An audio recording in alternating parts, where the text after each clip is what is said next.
Hey everybody, welcome into episode 22 of Awakening the Ordinary. My name is Daniel Clower, and this week we're going to be doing things a little differently. Astute viewers have already noticed that you're not looking at my beautiful mug today. No, in fact, this week's episode is going to be an audio podcast. So I highly encourage you to pop in some earbuds, put me in your pocket, and go get caught up on those dishes you needed to do. Secondly, we are also going to be going back to our roots a little bit. I'm going to be talking you through some political news that's happened over the past few months, some that is still ongoing, some that has already been resolved, and we're going to dive deeply into it, trying to understand the ramifications and everything that went into some pretty complicated topics. And that's going to include our commander-in-chief calling for hangings for seditious talk, possibly going to war in Venezuela, gerrymandering battles across the country, the Epstein files finally being voted to be released, and Marjorie Taylor Greene becoming somewhat of a folk hero for the left. But to start off with, I wanted to talk from the heart for just a moment. I made this podcast because I've got a lot to say. And unfortunately, when I look at everything that's going on around me, I just can't keep it to myself. I am not some incredible political genius. I am not some amazing orator. I'm just some guy. I'm a dad.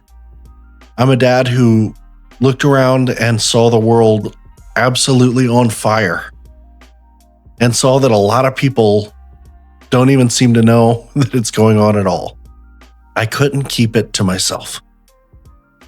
And so, to open this week's episode, I just want to give all of you a word of encouragement. I am just some guy, but I'm speaking out in the best way that I know how.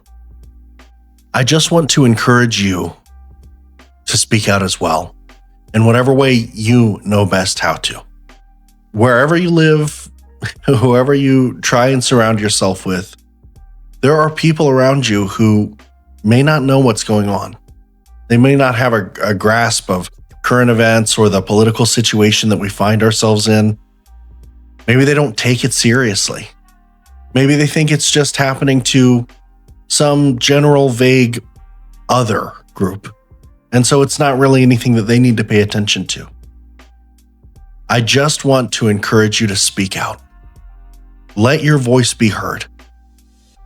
Reach out to people who may disagree with you, maybe even strongly, and just try and let them know your perspective and what's going on. If you think that everything that we're seeing around us right now is completely unacceptable, I'm right there with you. So as we close on the chapter that was 2025, as we open into the new chapter of 2026 and the midterm challenges that are going to be facing us, please don't give up. Don't stop speaking out. Go share your perspective and change somebody's life. All right, with that being said, I want to talk about how our commander-in-chief, our sitting president, has called on Democratic lawmakers to be hanged. Well, Caroline Leavitt, the press secretary for our commander-in-chief, insists that he did not actually call for hangings. He does not actually want to put any Democratic lawmakers to death. But I want to go ahead and just share with you Trump's exact quote on the matter. Trump, when talking about Democratic veterans in Congress, urging service members to refuse unlawful orders. This is really bad and dangerous to our country. Their words cannot be allowed to stand. Seditious behavior from traitors. Lock them up? President DJT. Followed by another tweet saying, seditious behavior, punishable by death. And then, of course, he retweeted a bunch of people calling what they were doing sedition, treason, insurrection, and saying that he should hang them because George Washington would. So I wanted to bring this to your attention first for a couple of reasons. Firstly, this is absolutely insane. I have talked a little bit before about hypernormalization and how the Overton window has been moved so dramatically far to the right that it seems incredibly alien and strange to talk about things like universal health care. But apparently the sitting president calling for hanging political enemies is not alien and unnatural. Here's the thing. In the past, when presidents have said even fairly benign but negative things about certain groups of people, there was, outright pandemonium at times, calling it stochastic terrorism, basically asking people to commit violence on your behalf, usually through using dog whistles, and in some cases through using very blatant language like this. The president should not be condoning political violence. That shouldn't be a controversial sentence. That really shouldn't be a sentence that has to be said at all. The sky is blue. Water makes you wet. The president should not be calling for hanging political opponents. But unfortunately, this is the America that we currently live in. And there's a few reasons for it. First of all, I do believe that this was put out there to help distract from the Epstein issue that's going on right now for the president, which, as I alluded to before, we are going to talk about in great detail later. And secondly, and potentially even more scary, is that I'm concerned what we're doing right now is laying the foundation for war. And so the reason I wanted to talk about this story first is because I think maybe a lot of people are not exactly aware of what's going on. So over the past few weeks and months, the president has been ordering us to shoot down and destroy drug smuggling boats from Venezuela. Now, that is the official story, that every single one of these boats exclusively had drug smugglers. They were all heading to the United States, and that's why we shot them down. The issue is that there has been no evidence released so far that that is actually what's been going on.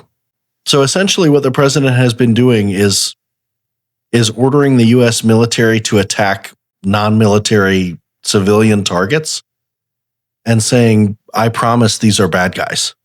Now, these veteran Democratic lawmakers were rightfully pointing out that you should not do that. If you are ordered to attack non-combatants, civilians, you should refuse that order because it is an unlawful order. But the issue is that the president already understands that. And he can't possibly be questioned, especially not right now, when his influence is already waning so much because of the Epstein files. And so what I'm deeply concerned about is that these attacks on Venezuelan ships are essentially going to be manufacturing casus belli. Essentially, we are manufacturing consent to go to war with Venezuela by attacking Venezuelan civilians. Now, this next part here is conjecture. I do want to stress there is not evidence for this, really. I mean, there isn't evidence for almost anything related to any of this because we haven't been informed about these strikes until after they happen. And the only thing we're told is we got them. But right now there are theories circling that some of these ships were not drug smugglers. they were actually human smugglers. That these boats may have been filled with people trying to illegally sneak into the United States. The issue is that either way, it was targeting non-combatants using the military to essentially murder them.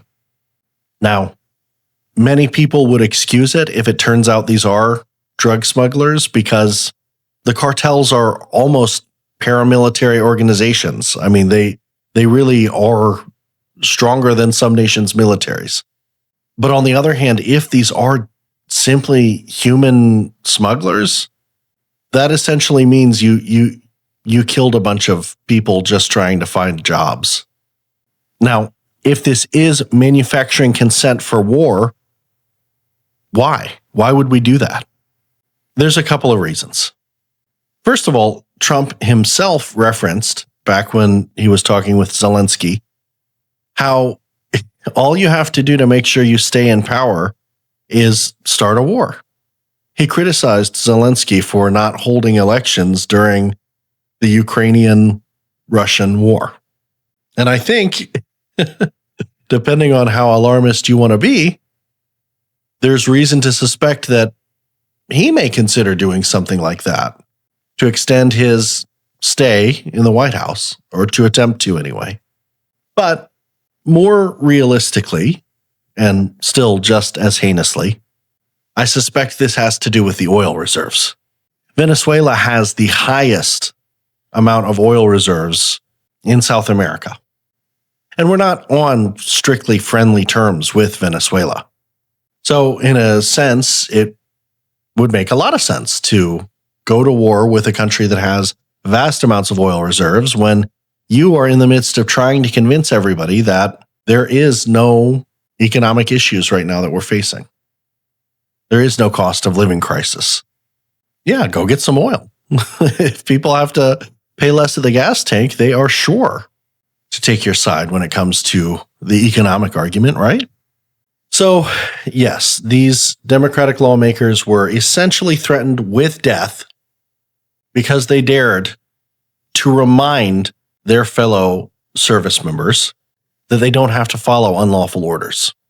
Now, again, this shouldn't be a concern. If you were not giving anybody unlawful orders, you wouldn't be mad about people saying you don't have to follow unlawful orders. So, as always, Republicans and specifically Donald Trump are really telling on themselves with this. Almost every single time, you'll find that every accusation is an admission. So the next topic I want to cover here is a topic that has been, I guess you could call it my pet cat for the past 5 or so months. I want to talk about the gerrymandering war that is currently ongoing across the United States. This summer, President Trump openly requested that Republican states redraw their voting districts. Now, this is highly unusual because most states only redraw their voting districts after the census, which is done every 10 years. So it was very strange and unusual for the president to request that these states redraw their voting districts. But he didn't just ask them to do it for fun. He didn't just ask them to update their voting districts just because. No, he had a very specific plan in mind, and he really said the quiet part out loud. He wanted these Republican states to redraw their voting districts to cheat. He wanted them to redraw their districts in a gerrymandered fashion so that it would take away from Democratic seats in the House and add to Republican seats in the House. So let's pause for a second. Let's talk about gerrymandering. What is gerrymandering? Is it always bad? Who does it? What does it mean? All the good stuff. So everyone that has watched Schoolhouse Rock knows that there are 3 branches of government. There is the judicial branch, which is the Supreme Court and everything on down from there. They are our legal system. There's the executive branch, which is the president and everything that's under his purview. And then we have the legislative branch. These are the people who write our laws, who pass our bills and turn them into laws. And it's made up of the Senate, which has 100 seats, and the House. Sometimes people call it Congress. Sometimes people call the House Congress. Congress is actually both the House and the Senate together. But as far as the House goes, there are 435 seats. And those are divided up based on the population of each state. In the Senate, like I said, there are 100 seats and every state just gets 2. Doesn't matter if it's the, rinky-dink little Rhode Island or the massive Alaska or Texas. You get 2 seats. That's it. In the House, there are 435 seats that are divided up by population so that larger states like New York, California, Texas have more congressional seats, and smaller states have less. The way that you determine how many seats each state has is through the census. And that's why when the census happens, they redraw their districts. They redraw districts based on where the population centers are. So that takes us to gerrymandering. Gerrymandering is when, instead of purely drawing the congressional districts by population and making it in, neat little squares, you draw it a little differently. So let's talk about a form of positive gerrymandering. In some states, like for example, Louisiana or Alabama, that have a very high minority population, they may gerrymander a district together so that there is at least one voting district that has a majority-minority population. So to explain it in more basic terms, basically, in Louisiana, for example, most of their Black population lives in New Orleans and the surrounding areas. They could draw up a map where Louisiana only had one voting district that was a majority Black district by just making it New Orleans, like the city of New Orleans, basically. But if, let's say, 40% of the state population is Black, then that's not really fair if only one of the districts is majority Black. So instead, what they would do is they would gerrymander it so that they take a little slice of New Orleans that has a large Black population and mix that in with some of the surrounding area. And then they do that again for another district and again for another district. And so now there are multiple districts that are majority Black so that you can sort of fairly represent what the racial makeup of the state is. Now, we're going to be talking about whether or not that's legal a little bit down the road. But that is a case of what you could consider positive gerrymandering. Now, again, the opposite of that would basically be negative gerrymandering. And that is what Donald Trump asked Texas to do. The governor of Texas, Greg Abbott, did not want to redraw their voting districts. He wanted to play it by the book, follow the rules, and simply redraw the districts when the new census comes in 5 years. Trump then had a special one-on-one meeting with him, and he changed his tune. And so Texas redrew their voting districts. And what they did was they essentially made it so that a lot of their minority population was relegated to only a few voting districts. So they could draw more voting districts with a majority white population. And these populations are much more likely to vote Republican. So essentially what it was going to do was it was going to take away 5 Democratic seats from the House and change them into Republican seats in the House. Now, once that happened, then that really started the wildfire that has taken over many parts of this country. The state of Virginia had a debate about it. Democrats won and are redistricting there. The aforementioned Alabama and Louisiana are embroiled in some redistricting fights right now. Indiana has refused currently to redistrict, and instead is saying that they are going to wait for the census as they're supposed to. California, and specifically Governor Greg Newsom, said, okay, well, if Texas is going to cheat, then California is too. So California had a vote because their charter specifically states that they will only do redistricting when the census happens. They introduced Proposition 50 to allow for redistricting right away, and that passed. So California and Texas are sort of the two biggest hitters, and they have each determined that they are going to take away 5 seats from their respective opponents and add 5 seats to the party that they're from. So for California, it's adding 5 Democratic seats. For Texas, it's adding 5 Republican seats.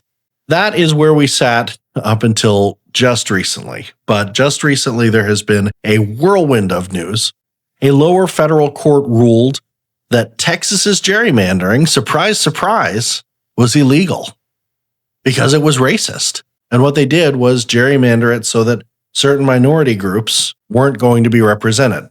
The state of Texas argued, no, you're saying we cheated in a racist way. That is totally not true.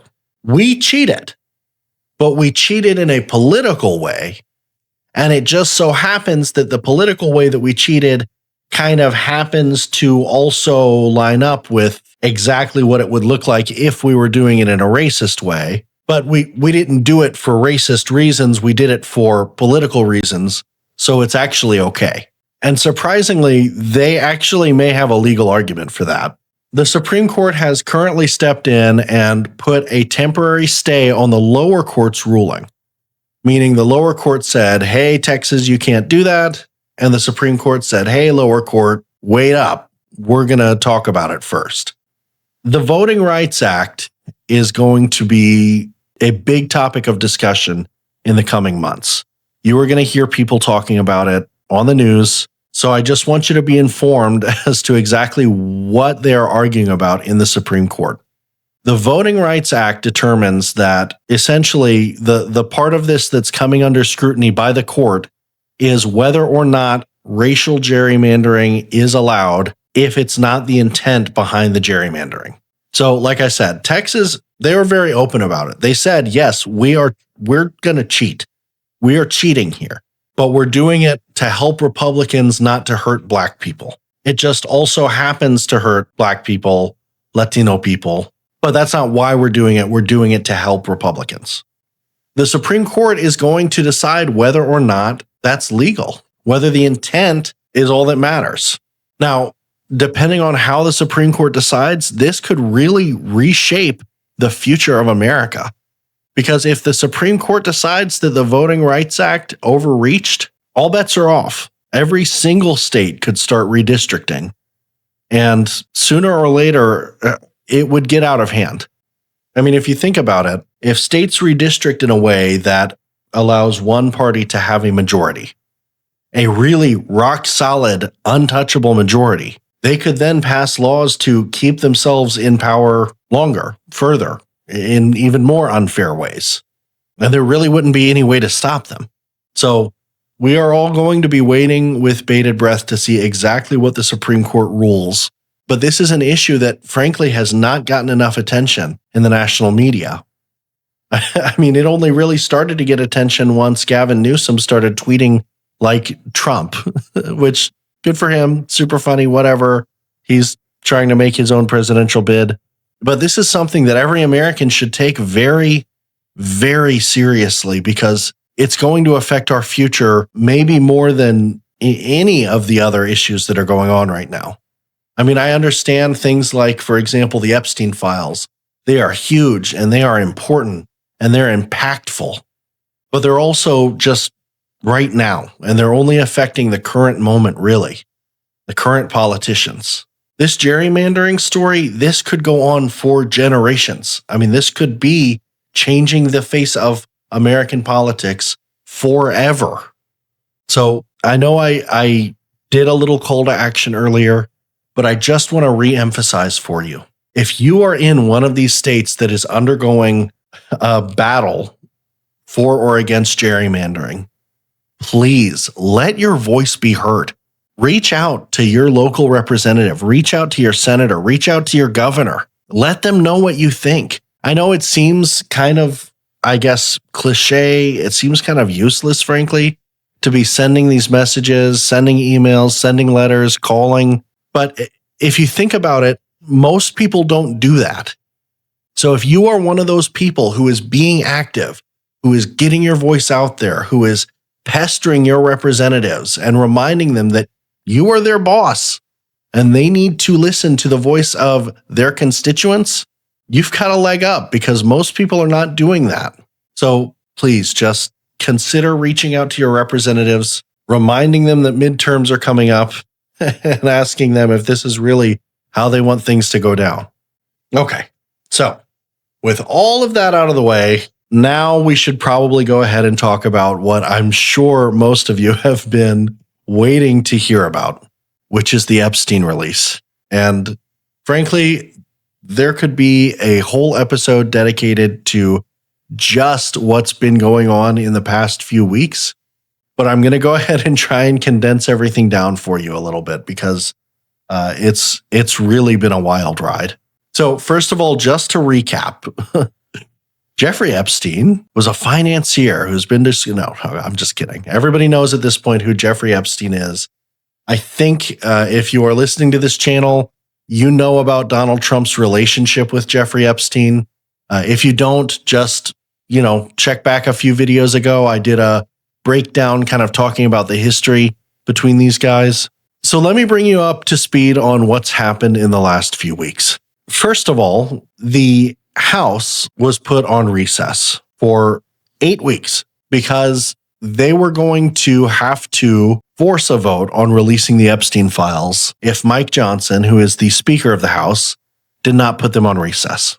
What had happened was there were a couple of empty seats due to some special elections that needed to happen. One of those special elections did happen, and the representative from Minnesota was a Democrat who got elected. Rather than swearing this Democrat representative in so that she could be the deciding vote on whether or not to push for an Epstein file release, Mike Johnson took the unprecedented step of calling the House to recess for 8 weeks. Now, mind you, this was while the impending government shutdown was looming. The House desperately needed to be working at that time to stop the longest shutdown that has ever occurred in U.S. history from happening. But instead, Mike Johnson was under orders to make sure that the House did not vote on this Epstein release under any circumstances. While all of this was ongoing, of course, Donald Trump was truthing and tweeting and screaming about how this Epstein thing was a total hoax, a Democratic hoax. There was absolutely nothing to see here, nothing going on, nothing to release. Pam Bondi, the Attorney General, was re-emphasizing how there were no files. There was nothing to release.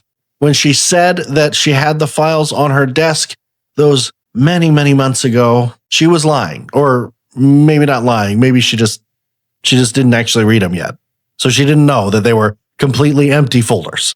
So fast forward a few weeks, and now all of a sudden, Trump is calling for the release of the Epstein files? What happened? A couple of things. First of all, they had to call the House back from recess. They were forced to do so. So the vote was going to pass at this point. Because the Democratic lawmaker was going to force to be sworn in, the vote was going to pass. It was absolutely going to pass in the House. Once it passed through the House, it would go to the Senate. And at that point, most senators were iffy on whether or not they were going to actually try and cover for Trump on this one. Secondly, Donald Trump announced that he was opening an investigation into this little thing called the Epstein files. See, he had said that it was a complete hoax, that there was nothing to see here. Pam Bondi said they had looked through all of the files and there was absolutely nothing to release, nothing to investigate, case closed, open and shut, that's it. Except now the president is saying, we have to open an investigation into the Democrats and why Bill Clinton was riding on Jeffrey Epstein's airplane. And what that did when he opened that investigation is it provided cover. Because you see, one of the aspects of this Epstein files bill that was being voted on was that the Department of Justice was allowed to withhold any files pertinent to ongoing investigations. Now, whether or not there is an investigation at all is sort of something that the Department of Justice can't really lie about. But whether or not certain files are pertinent to the investigation, well, that's another story. They can decide whatever they want is pertinent. And the thing is, we already know for a fact that they spent like 10,000 man hours directing FBI agents to comb through the Epstein files and flag any mention of Trump's name and other high-level Republicans. In fact, high-level members of the DOJ were recorded secretly talking about how Republican names were being scrubbed from the Epstein files. So now that this investigation has been opened, they have a lot of leeway in what they're actually going to be forced to release. So at this point, why not support it? Because now it looks like you can maybe get ahead of it. See, before it seemed like you were being forced to do something that you really, really desperately didn't want to do for some reason, for some incredibly suspicious and weird reason. But now, maybe, if your followers are dumb enough, you can convince them that you were behind releasing the Epstein files this whole time. Even though you could have done this on your own without any bill, now you're saying that you want everybody in the House and Senate to vote for it. And let me just re-emphasize that part that I just mentioned there. Donald Trump could easily release all of the Epstein files. He could order the Department of Justice to just do that. This bill that was voted on and did pass through the House and the Senate was to force the executive branch to order the Department of Justice to do that. So again, this bill would never have to even exist if the president actually wanted this stuff released. So it makes no sense that he suddenly came out and said, you know, it's fine, you can vote for this. I want you to vote for this. I need you to vote for this so we can finally release those Epstein files. You could have released them at any time. There never had to be a vote. The vote was literally to force him to do it. Now, in the midst of all of this, a strange hero has emerged. This is a heroine that I don't think many people would have seen coming. And I just want to preface this by saying I strongly, strongly disagree with this person on many of their politics, many of their stances, many of their personal beliefs. But somehow, some way, Marjorie Taylor Greene became a focal point for Republican resistance of Donald Trump. Let's rewind a bit. Marjorie Taylor Greene is basically the success story that Donald Trump wishes he was. He is a political outsider, supposedly, who sort of clawed his way to victory through guile and telling it like it is. And it definitely didn't have anything to do with him, you know, being a famous TV person with tons of brand recognition already. That had nothing to do with it. He just talked the talk and walked the walk, and people knew he was a straight shooter. That's why they elected this outsider. Well, Marjorie Taylor Greene is actually that way. She is just kind of some lady. She appeared essentially out of nowhere from the MAGA movement in Georgia. She has strong beliefs about vaccines and how they're bad for children. She has very strong beliefs about immigration that I don't necessarily agree with. But she also has some strong beliefs on things that I maybe could agree with. Like, for example, she staunchly opposes H-1B visas. I do as well. She strongly supported the release of the Epstein files. Me too. And to that end, she used to have conversations with the Trump administration about the things that she believed in, like releasing the Epstein files. That was all well and good when it was basically just fringe QAnon nonsense, but when this vote started up, Trump didn't like that. So he told her to knock it off. And basically, she said no. So that started a feud between Donald Trump and his strongest supporter, Marjorie Taylor Greene. wherein he called her a lunatic, said he didn't want to talk to her phone or take her calls because basically she was annoying. And he didn't want to talk to her anymore about any of this stuff. And how he was instead going to be trying to get her primaried out and supporting somebody who would try and get elected instead of her during these midterm elections. And that was enough to take the scales off of Marjorie Taylor Greene's eyes. Because after her beloved president called her out like that, she started receiving terrible death threats from MAGA. And in that moment, it became real for her. She sort of had her come to Jesus moment about the divisiveness of her politics, about how harmful the rhetoric she was using could be.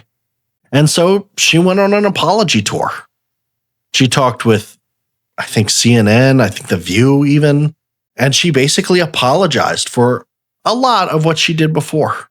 A lot of the harmful rhetoric, a lot of the vitriolic language. She apologized for it and said that it was tearing America apart, that she really believed in an America First movement. That's why she got involved with MAGA. And that it was very clear that Republicans, and specifically Donald Trump, no longer fit with an America First agenda. Now they fit with a Donald Trump First agenda. In the most recent update to this part of the story, Marjorie Taylor Greene, unfortunately, got scared. And she announced that she's going to be resigning. I want to give her a compliment sandwich here, because I want to just say that I think it is very brave of her to come out against this regime and have a frank and honest discussion about where it went wrong and how they don't represent her values anymore. But I do genuinely think it is cowardly. When you see what's going on with your own two eyes, when you're having it affect you personally, and instead of continuing to fight, you give up. You say, you know what, Donald Trump, you don't have to primary me out because I quit. You go ahead and just put whatever lackey you want in my place. I think it's cowardly, and I think it's really unfortunate. And in her post, she released a 11-minute or so video about her resignation. She talked about how one of the main reasons she wanted to resign is because if there is a big blue wave coming in the midterms, as she and many analysts believe, she knows that the House is going to try and move forward with impeachment proceedings against Donald Trump. And she very openly and honestly and blatantly said that as a Republican, she was going to be expected to defend Donald Trump, this man who was in charge of and responsible for these death threats that she was receiving. The man who called her a traitor to this country that she seemingly loves. And she said that she couldn't do that. Now, I would posit that maybe instead of just giving up the ghost, she should sit around, and when those impeachment proceedings start, maybe she should decide to be on the right side of history. But she didn't. She decided to resign. And she cited, her family, how they didn't deserve to go through all of this. And for what it's worth, I really do empathize with her. I think it's a horrible situation she was put into. And while I may disagree very strongly with many of her ideas, and while I may have some serious questions about her character, I do want to give her her props for speaking out against this administration in the best way that she knew how.